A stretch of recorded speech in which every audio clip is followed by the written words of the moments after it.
O Sport Record desse domingo tá com ninguém mais, ninguém menos que um convocado. Hugo, prazer falar Prazer contigo. todo meu. Convocado para a seleção brasileira, cara. Convocado para a seleção brasileira, graças a Deus, vivendo um momento, assim, individualmente muito feliz, um momento ímpar da minha vida, que eu só tenho a agradecer a Deus e a meus companheiros e a todo mundo que está participando disso aí. Você já parou para pensar que nesse domingo você vai estar sendo observado pelo técnico da seleção e pelo ex-técnico da seleção, que hoje é técnico do Corinthians? Isso dá um peso maior, não? A verdade é que é gratificante, né?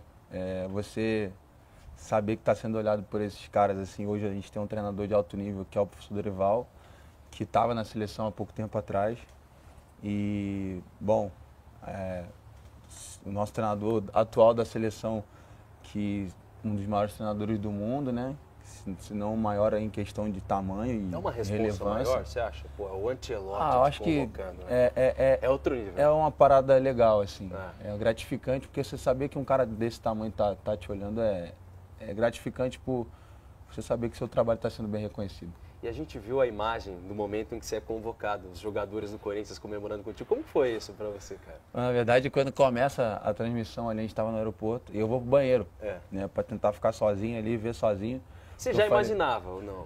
Não, assim, eu tinha esperança, depois que sai nas mídias que eu estava na pré-lista ali e tudo mais, nas atuações que eu vinha tendo. E aí eu tinha uma certa esperança, mas assim, não imaginava que eu fosse, né? Eu estava com aquela ansiedade de... Por isso que eu fui pro banheiro para tentar ver sozinho. Só que aí houve a transmissão, aí começa a apresentação do Ancelotti e tudo mais, aí demorou um período ali até sair a lista. Aí eu vou pra fora do banheiro e fico sozinho no telefone, até que chega o Mateuzinho, fica do meu lado. E tá vendo o quê? Eu falei, a convocação. Aí chega do meu lado, o Thales chega, aí o Igor chega, aí junta todo mundo, aí já era. E eu pensando, cara, se der ruim eu não for, vai todo mundo com a cara de... Cara... Imagina aquela cara de putz, de gol contra. Mas graças a Deus deu tudo certo, a gente pôde comemorar junto. E como você tá, assim, pensando sobre a seleção brasileira? A gente vai falar de Corinthians também, mas é diferente da primeira vez que você foi convocado, né? Porque agora, me parece que uma vez o Everton falou o seguinte, apesar de que talvez você não seja o primeiro goleiro, o segundo ou terceiro goleiro, eles têm uma responsabilidade muito grande de treinar bem para que os atacantes tenham dificuldade e cheguem bem para o jogo. Exato. Você sente isso também? Claro. Eu estou vivendo um sonho de tá servindo a seleção, né? Então, a palavra servir a seleção não quer dizer que se você vai jogar ou não. Você vai lá para dar o seu melhor no dia a dia. Então, o que eu puder aumentar o nível dos atletas que vão jogar, se eu não for jogar, é isso que eu vou fazer, né? Porque eu aumentando o nível deles, eu aumento o meu também. Eu acho que essa é a mentalidade de quem quer vencer junto com o grupo e de quem quer ver o outro crescer também, porque sabe que o outro crescendo ajuda aqui com o meu crescimento. Então, o pensamento é totalmente esse. A gente, claro que sonha em estar em campo com a camisa da seleção brasileira, eu sonho com isso. E, bom, agora ainda mais perto, mas acredito que tudo tem seu tempo e tudo vai acontecer, se Deus quiser, de forma natural. E, bom, se Deus quiser, um dia vai chegar a minha hora também. Eu tava lembrando esses dias da época que você jogou no Vasco um período, na verdade. Você tinha um auxílio de R$600. Sim. Ele foi cortado, não tem uma história assim, Hugo? Quando eu era garoto, né, tinha um auxílio de R$600 quando eu jogava no Vasco. Daí eu tinha que fazer a transição para o futsal campo e aí cortaram essa ajuda de custo, só que essa ajuda de custo era o que bancava minha casa na época, meu pai desempregado, minha mãe desempregada. E aí cortaram essa ajuda de custo e a gente teve que passar um perrengue ali para poder sustentar ali a vida, né, que a gente tinha. E para ter o alimento, para ter a passagem, e isso me fez sair até do Vasco na época. E fiquei sem clube e tudo mais, aí poucos meses depois o Flamengo entra em contato e eu acabo indo para lá. E aí sigo minha vida profissional ali. Mas foi um período bem complicado, mas que me fez, que hoje faz valer a pena tudo que eu passei, tudo que meu pai passou comigo, minha mãe, minha família. Então, poder retribuir dessa forma é muito bom. Você chegou até, quando você foi pro Flamengo depois, a viajar 4 horas pro Ninho do Urubu. Não tinha uma história assim também? Sim, exato. É porque as pessoas veem você convocado, não imaginam o que você passa para chegar exato. até... Não tinha o caminho é muito longo, né? Cada jogador tem sua história, tem sua trajetória. Eu tenho a minha também, né? E eu realmente morava em Duque de Caxias, eu saía para treinar no CT 3h30 da manhã ou 7, eu acordava para pegar o ônibus das 3h45, que era na esquina da minha casa. Eu só acordava, escovava os dentes, botava a roupa, saía, que eu não dava tempo de tomar banho 3h30 da manhã. E aí eu pegava o ônibus das 3h45 na esquina da minha casa, ia para o centro de Duque de Caxias, pegava um outro ônibus para Barra, da Barra eu pegava um outro ônibus para Vargem Grande. E essa era a minha rotina, eu saía de casa às 3 da manhã, 3h40 da manhã, e chegava em casa do treino às 3 da tarde, mais ou menos. Sim. E aí essa era a rotina foi a rotina que eu acabei criando ali, ó. Graças a Deus nesse período Deus colocou algumas pessoas que puderam ajudar com carona, pessoas que moravam próximo e tudo mais. Mas a rotina era essa, né? Então, e depois melhorou quando eu fui morar no CT. Sim. E isso ajudou a diminuir os gastos com passagem, que era muito gasto. Era 3 ônibus para ir, mais 3 ônibus para voltar, tudo isso tinha um gasto com passagem. Então, quando eu vou morar no CT, isso melhora bastante, mas tinha essa história aí, que eu demorava um bom tempo para chegar no CT para treinar. Teu pai não queria muito que você fosse goleiro, né? Porque não. Eu imagino que todo pai pensa, eu quero que meu filho seja meia, atacante. Não, meu pai não queria não, porque minha família tentou jogar bola, meu pai, meus irmãos mais velhos. E o meu irmão mais velho que eu, mas do meio ainda, que tem um mais velho, o Dudu. O apelido dele é Dudu, mas o nome dele é João Luiz. Não sei por que é Dudu, mas ok. E aí, o meu irmão era bom de bola, meu irmão fez base no Botafogo. E aí, só que ele foi pai muito cedo, na época tipo, não tinha contrato, então ele teve que largar o futebol para trabalhar, para sustentar a família e tal. Só que o meu irmão sempre nas peladas, ele ganhava uma graninha para jogar, que era bom de bola. E aí ele foi e gostava de agarrar nas peladas, assim. Aí meu pai ficava louco com ele, falava, pô, sai do gol, vai pro ataque, você é bom de bola, vai pra frente e tal. Ele gostava de agarrar. Aí, por ironia do destino, eu vim goleiro. Mas, assim, muitas lembranças, muitas histórias e muitos perrengues, mas tudo isso vale a pena quando eu olho para trás e vejo tudo que eu estou vivendo, tudo que Deus está me permitindo, tudo que a minha família pode viver hoje, então valeu tudo a pena. Você pensou muito no teu pai quando você foi convocado? Ah, com certeza.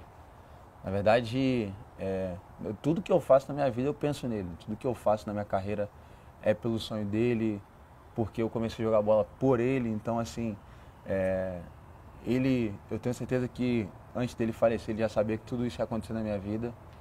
E ele foi com a missão cumprida, né? E é difícil falar dele e não me emocionar, mas eu tô aqui me mantendo bem aqui.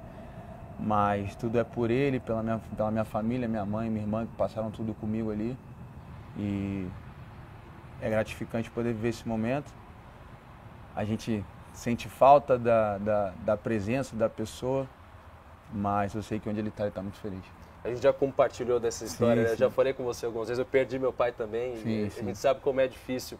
Mas você tem hoje também a força na tua mãe. Sim. Qual que é a importância da tua mãe na tua vida? Ah, cara, minha mãe é meu tudo, assim.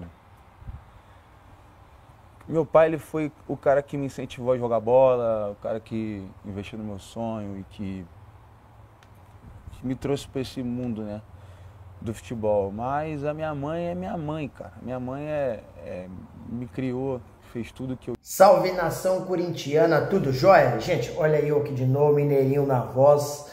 Vamos falar um pouquinho dessa entrevista que Hugo Souza concedeu para o jornalista esportivo Pedro Ramiro, da TV Record. Uma entrevista emocionante, uma entrevista que impactou pela sua humildade, pela sua sensibilidade. Um cara que tem uma história de vida espetacular. E após a gente falar repercutir um pouco essa história aí da entrevista do Hugo Souza, a gente vai falar também do jogo do Corinthians contra o Grêmio, que empatou ontem pela 12ª rodada em 1-1. Então vamos lá. Gente, sobre Hugo Souza.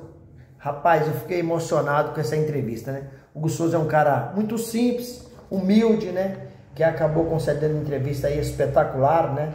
Ao ser convocado pelo técnico Ancelotti da seleção brasileira. Ficou muito feliz, dizer que não conteve a emoção desse momento. É um trabalho de anos, é um trabalho que sempre sonhou, sabe que o grau de dificuldade, né, é muito alto, porque tem vários jogadores maravilhosos, né?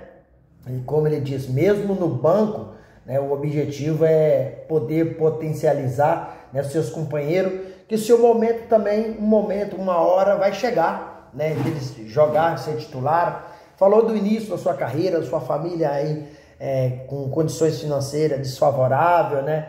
Quando ele estava jogando pelo Vasco, na categoria lá de júnior, né? Nem júnior, já era de criança mesmo, né? Que tinha uma ajuda de custo, acabou perdendo a ajuda de custo, diz ele que teve que sair do futebol, ajudar a família.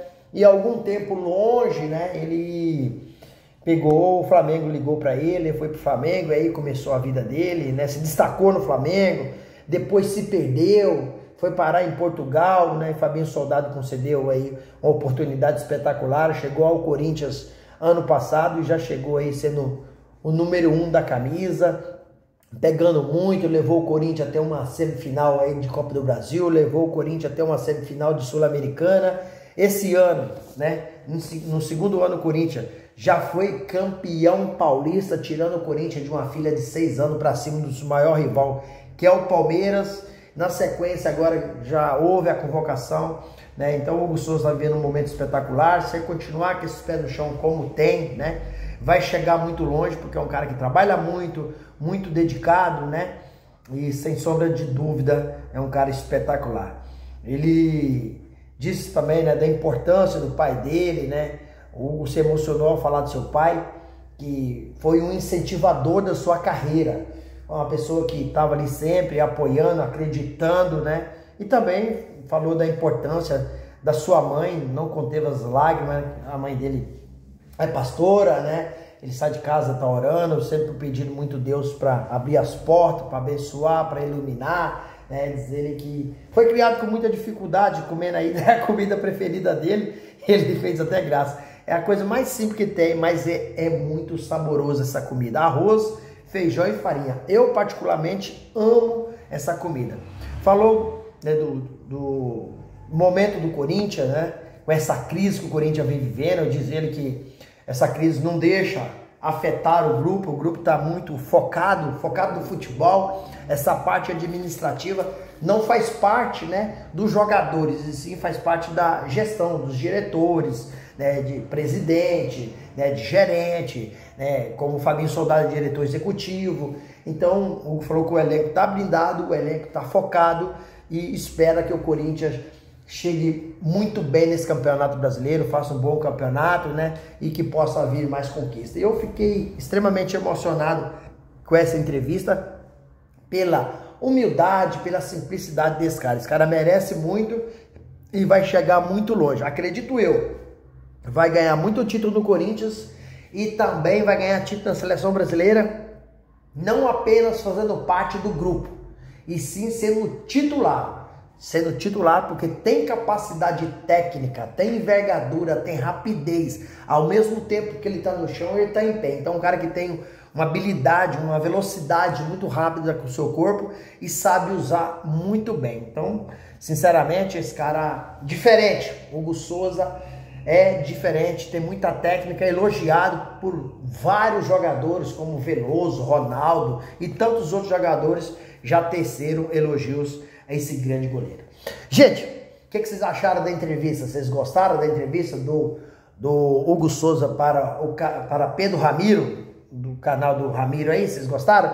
Deixa o like aqui no vídeo, deixa o comentário, deixa a sua inscrição também. Vamos mudar de assunto para finalizar o vídeo. Vamos falar um pouquinho do jogo de ontem entre Corinthians e Grêmio. Grêmio e Corinthians pela 12ª rodada do Brasileirão. O jogo aconteceu lá em Porto Alegre. O Corinthians acabou empatando em 1-1 com o Grêmio.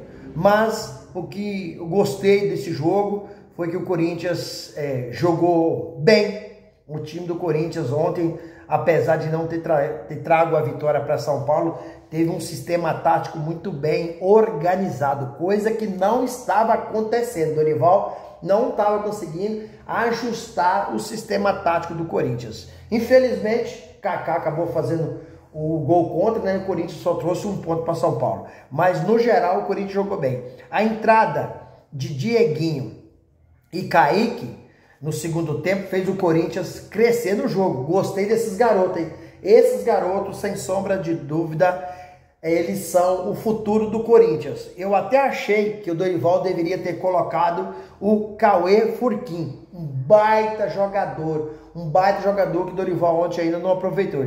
O Timão, para mim, pecou, né, na individualidade. Por quê? Porque faltou qualidade, né, devido. E o Roberto tá no departamento médico, né, Raniel no departamento médico, Memphis Depay, Gustavo Henrique também está no departamento médico, Memphis Depay, Carrilho, José Martins, esses estavam descansando.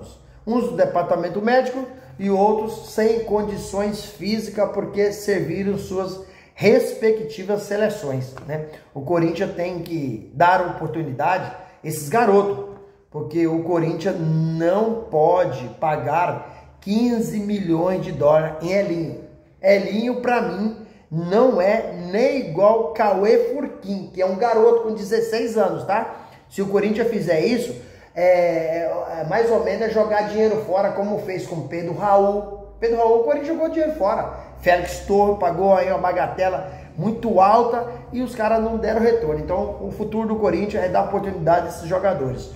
É muito dinheiro jogado fora. Então, Cauê Furquim, né? Kaique, Dieguinho, Dorival tem que dar oportunidade. Dorival já percebeu isso e com certeza esquece Elinho e dá oportunidade a esses garotos. Sobre Igor Vinícius, o negócio eu posso afirmar para vocês que melou. Não existe mais negociação. Acho que foi por causa dessa repercussão negativa que tem uma pressão, né, de ambos. Aí Corinthians não pode contratar um lateral reserva do São Paulo. Isso é um absurdo. Isso é um absurdo. Então, a negociação com Igor Vinícius acabou melhor. E aí, fiel, o que vocês acharam aí da entrevista do goleiro Hugo Souza? Vocês gostaram? Se emocionaram? Deixa o like aqui no vídeo para fortalecer o nosso trabalho. Deixa seu comentário, né? Deixa sua inscrição. E aí, o jogo ontem contra o Grêmio. O que vocês acharam? Esses Dieguinho, Kaique, Dieguinho, tem que ser titular no Corinthians ou por enquanto é muito cedo, tem que ir entrando aos poucos? Use o espaço aqui no vídeo para você registrar seu comentário, deixa o like e a inscrição. Obrigado!